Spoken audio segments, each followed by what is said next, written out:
Hey there guys, EctoMaster here once again, and I'm doing another MMO RPG update. Now I'm just going to stick with the two biggest ones, of course, that being World of Warcraft and Star Wars The Old Republic. But of course we're going to start with, we're going to start with World of Warcraft, because there's quite a bit. Although there's quite a bit for Old Republic as well, but we're going to start with WoW. So, getting right into it, first and foremost, of course, patch 4.3 did, 4.3.3, I'm sorry, 4.3.3 did drop, and it was just simple. There was bug fixes and modified code and content support for Scroll of Resurrection system. Aha! What is this that you're asking? What is this Scroll of Resurrection? Well, if you haven't been paying attention, the Scroll of Resurrection did get a huge, major revamp. And I don't mean like, oh, we're just going to do this and do that. No, we're talking major revamp.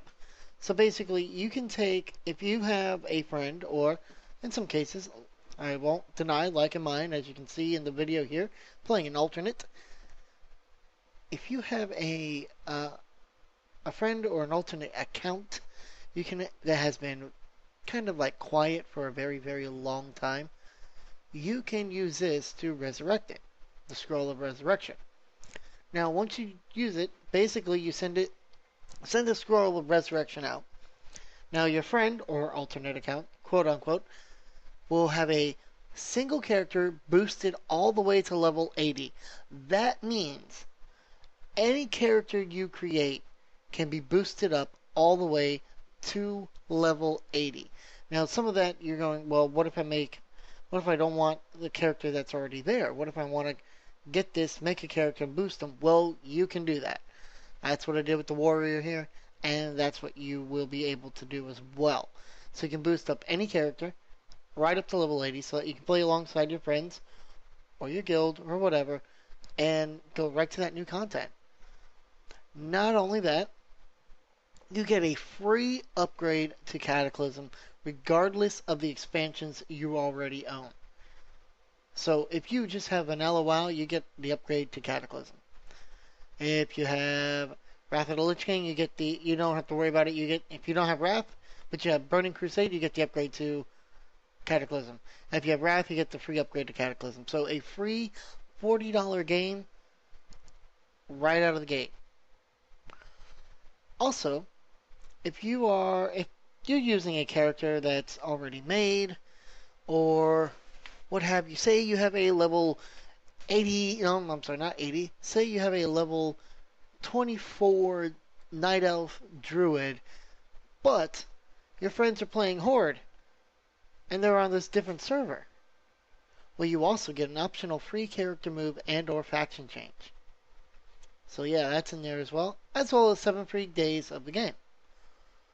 Now, on the other side, the flip side, those who recruit, they get a Spectral Griffin or Wyvern, depending upon what faction they are.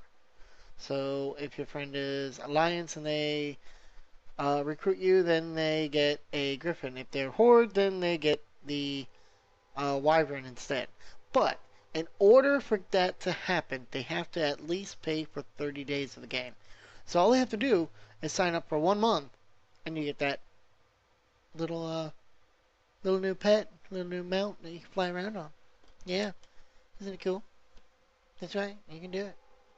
Alright, now the other news with World of Warcraft, unfortunately, it's like any other business, and sometimes when it's struggling, sometimes it may not even be struggling, it just may have to do it.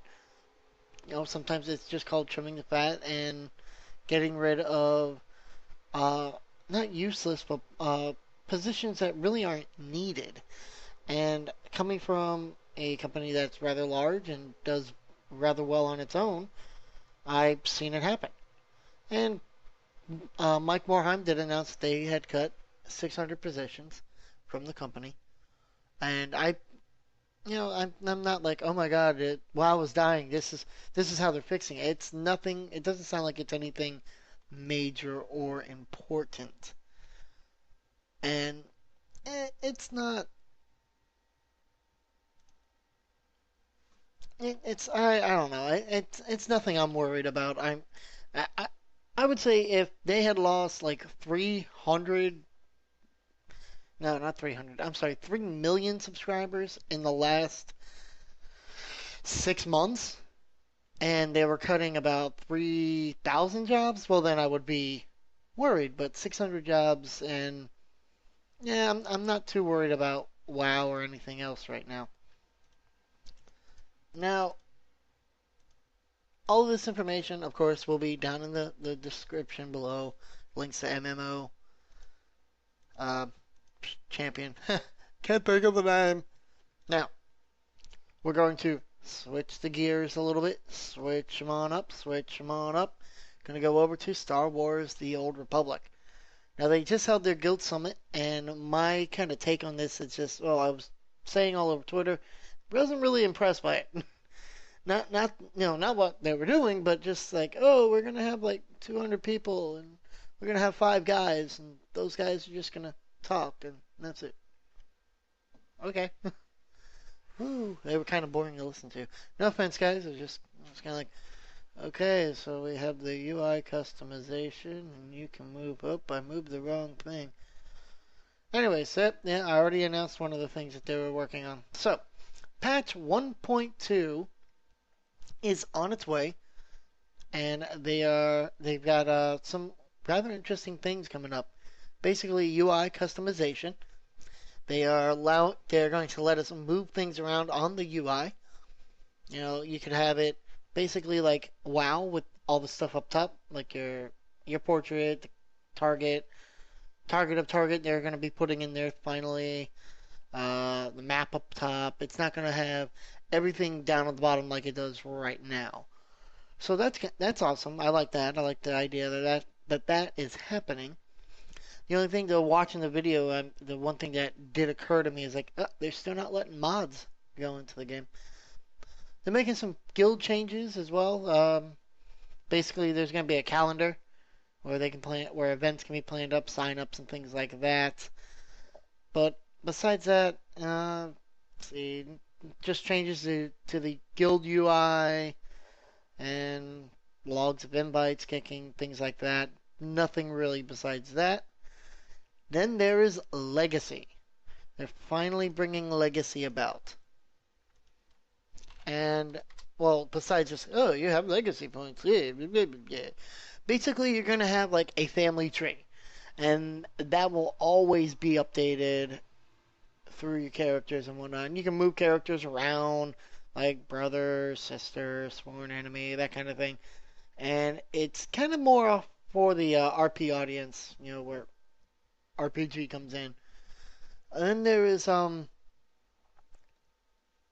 well, you'll also get a chapter 2 will get you a new class buff. So it'll also apply to all your other characters when you complete chapter 2. I just finished chapter 1 on my bounty hunter, so not like just finished it, but that's all I finished. And let's see what else. When you reach level 50 with a species or race, you unlock that species for all other classes. That means you could have leveled a Zabrak Juggernaut with red skin at 50. You would in fact be able to then level a Jedi Shadow of the Zabrak species with red skin. So there you go. Alright, completing chapter 3 of your class storyline will unlock a server-wide ability from that class. This means if you level a Sith Warrior to level 50, your level 10 Smuggler will then be able to use Force Strokes. Silly, yes, however, it will only be usable when the character has Heroic Presence. Aha, so you need a companion. There will also be unlockable alignment abilities for Dark 5 and Light 5. Social rank will also unlock things legacy-wide. Sprint has moved to level 1, which is a nice perk that you can have for your alts. Again, unlocked through Legacy. Ooh, and the best, of course, training dummies will be unlocked for the ship.